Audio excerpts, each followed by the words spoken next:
welcome to VOX a la KULASA, where we put away labels and make way for higher inclusive standards. I am Kate Barza, your host for today. Our discussion will revolve around one constant thing that has been both a blessing and a curse to all society since its birth. By the end of today's episode, hopefully, we will be able to identify why the topic is troublesome and to also determine proper conduct on how to make amends with the issue. Here is a video who is designed for young viewers who are mostly affected with the issue. Anyway, to get an idea what I'm talking about, here's the video. 6 o'clock in the morning. Rise and shine. Let's take a peek into the saturated, typical world of media.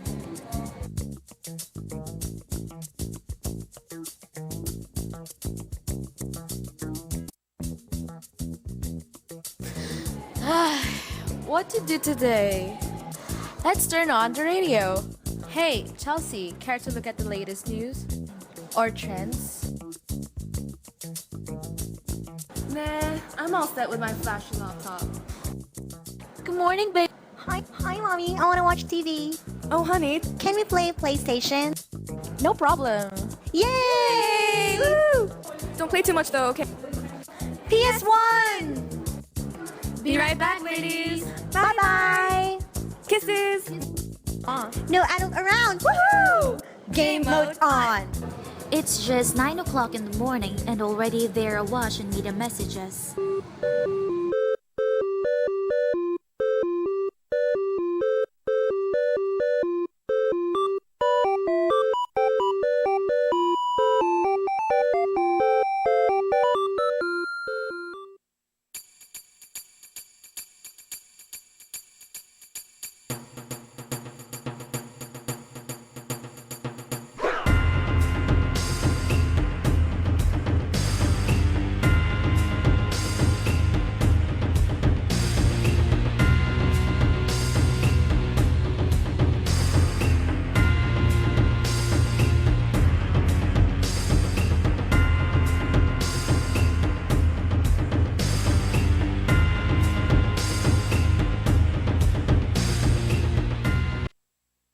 There you go. Media consumption is the concern we are gonna tackle today. In order to achieve the goals I mentioned a while ago, I have invited an expert on this subject. From the Movie and Television Rating and Classification Board, or MTRCB, here is Executive Director, Mr. Victoriano Muring. Good morning, Good morning, sir. Kate. Let's give him a round of applause, please. Hello, sir, and welcome. Welcome to the show. So, what have you been? How's your day? I'm okay. Traffic is much lighter. Okay. So, this usually happen. Okay. So thank you so much for coming for today, and your expertise is really crucial for our topic for today. And yun lang po. Ang topic po namin kasi is yung mga violence po na nakikita natin sa TV. So, usually po, yung mga parents po, yung mga ginagawa po nila doon is hindi na po masyado na nag-guide ng mga parents yung kung ano man yung pinakikita nila ng mga anak nila po sa TV. So, ano ba po usually ang ginagawa ng MTRCB po sa mga ganon?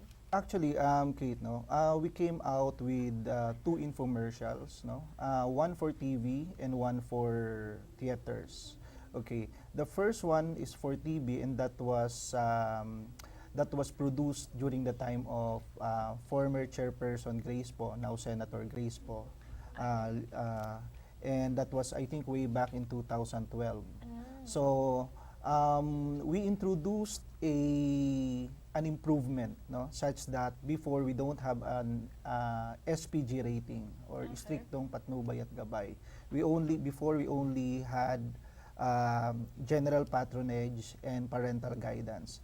And for so many years, nakikita naman yun sa ating television tube. Nakikita yun. Yung yes. SPG. Pero parang people were so desensitized na ano yung ibig sabihin ng G and ano yung ibig sabihin ng PG na wala na siyang impact. So, when we came out with the infomercial, which also introduced SPG,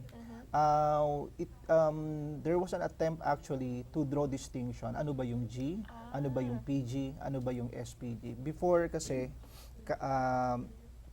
wala tayong, when we have this rating that would rate basketball as PG, So, at the same time, you have UFC or full contact sport na PG rin siya. So, ang hirap, no? Parang ang laki nung discrepancy. Po. So, there's really a need to come up with another rating which is SPG, which is also PG pero the extreme. The extreme. Oh, sa kabilang the other end extreme of the naman po ng continuum. ano. Oh, yeah, okay. So I think yun. Ang aming siguro magiging kaya siguro in our effort to promote a healthy television programming is to really stick to our mandate, which is to properly classify television materials. Okay po. So, before we get into the topic muna, introduce po natin yung si other guest po, Miss Lana Padilla po. Good morning po. Kamusta naman po kayo? Okay lang naman. Okay lang po. So, ang housewife po kayo, di ba? So, ilan naman po yung anak niyo po sa bahay? 5 na po. Okay. Tapos, ano po sila? May na ba po nasa college or... May asawa na yung 3. So, talagang ano na po sila. Tapos, yung bunso niyo naman po. Magsa-second year high school, bali first year. So, medyo ano na rin po sila, matanda. Malalaki na. Malalaki na po talaga. So, ano naman po yung, nung bata pa po sila, mahilig din ba po sila manood ng TV noon? Oo naman. Opo. So, naging part na po talaga ng everyday life natin, ang panonood ng TV. So, tanong ko lang po, yun dun sa mga pinapanood po nila, kasi medyo yung mga violente naman po. Ano pong ginagawa niyo usually para ma-screen po yung mga pinapanood nila? Wala, sinasabihan ko lang sila na ano lang yan, pelikula lang yan, wala yan. Pero hindi nila dapat i-apply sa aktualan. Actual po. So, sa tingin niyo ba po, yung mga violenteng mga palabas na napapanood po nila is, naka-apekto ba po yun sa buhay nila? Or... Oo naman. Okay, so, ano po yung mga, for example po, okay, so example po, kunyari nanonood po sila nung, may bago pong movie ngayon, yung Kick-Ass 2, so medyo violente po yun. So, sa tingin niyo ba po, nung pinanood po nila yun, meron pong Hindi ko alam yung palabas din eh. Okay po, yung mga action movies po na so hindi naman po sila nagiging... Ay, hindi naman. Okay, mabait naman po sila. Kasama naman kasi nila ako nanonood kasi wala akong trabaho eh. Sige po.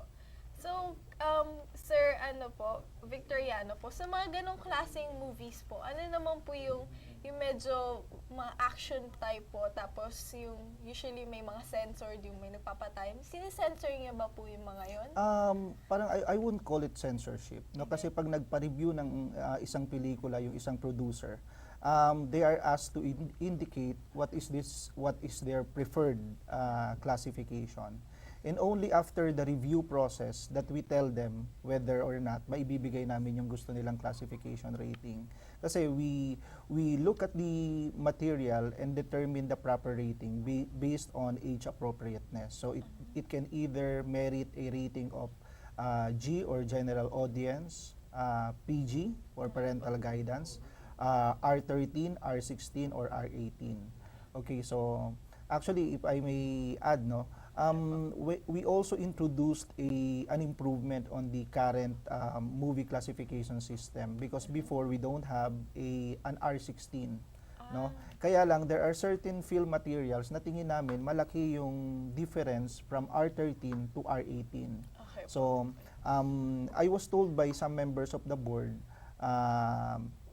nasabi nila when they conducted the review for the film Black Swan. Yes. The Black Swan. It was an Oscar-winning movie, and they felt, sabi nila during the deliberation, na masyadong stricto if they will give it an R18 rating. So, and masyado namang lax kung R13. So that started the discussion whether or not talaga bang dapat nating gayahin sa abroad na meron din silang R16. So it's really again like in TV classification, parehong strict observance ng aming rules as to proper determination ng rating. Sige po, thank you. So, alright, that was such a big movement. Anyways, before we further proceed into our discussion, let us first take a break.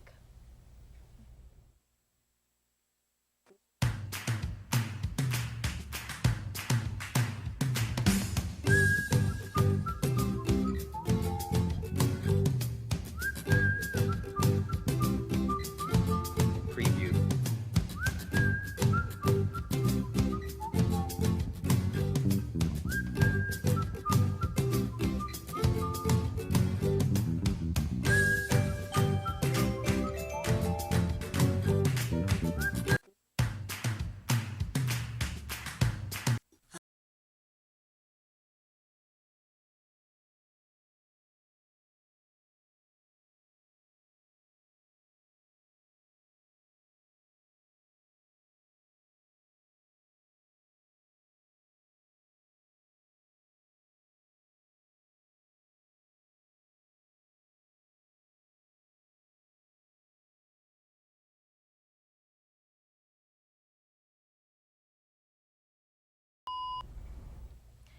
Welcome back to VOX Sala KULASA. Once again, our topic for today is about the impressive media consumption our society has been making. So, to Miss Lani or Miss Tata, I will now ask you questions po.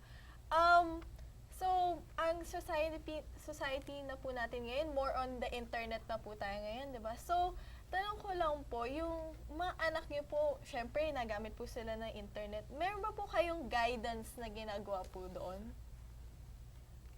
Binibigyan ko sila ng limitation kung gaano lang katagal sila pwede maglaro ng mga internet. Okay po.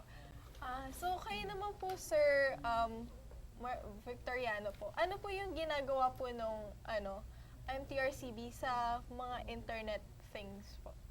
Okay, yun lang yung yun lang ang gusto ko ring linawin na ang primary mandate ng MTRCB is really to classify yung movie and film materials and other publicity materials. Yung publicity materials, yung trailers, even movie posters, ganyan. Pero po ang straight news and yung internet are sadly hindi sa aming jurisdiction.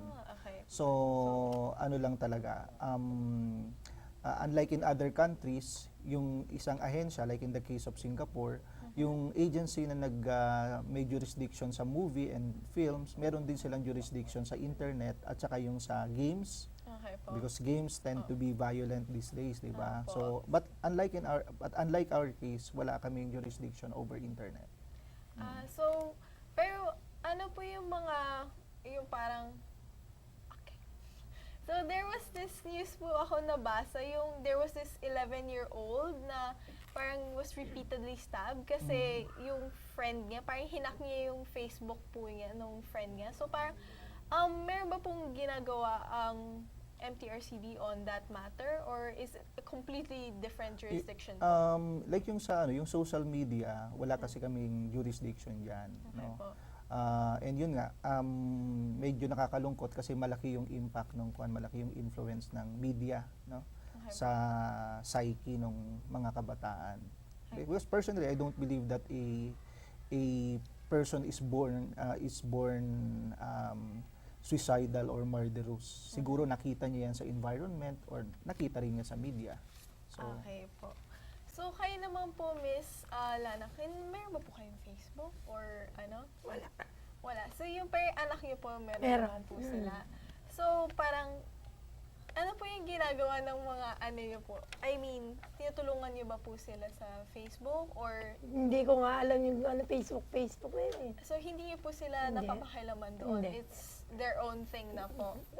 Tapos, ano naman po yung mga help? Parang, meron ba po kayong limitations po sa paggamit po nila sa internet? Basta may oras lang sila kung anong oras sila pwedeng gumamit nun.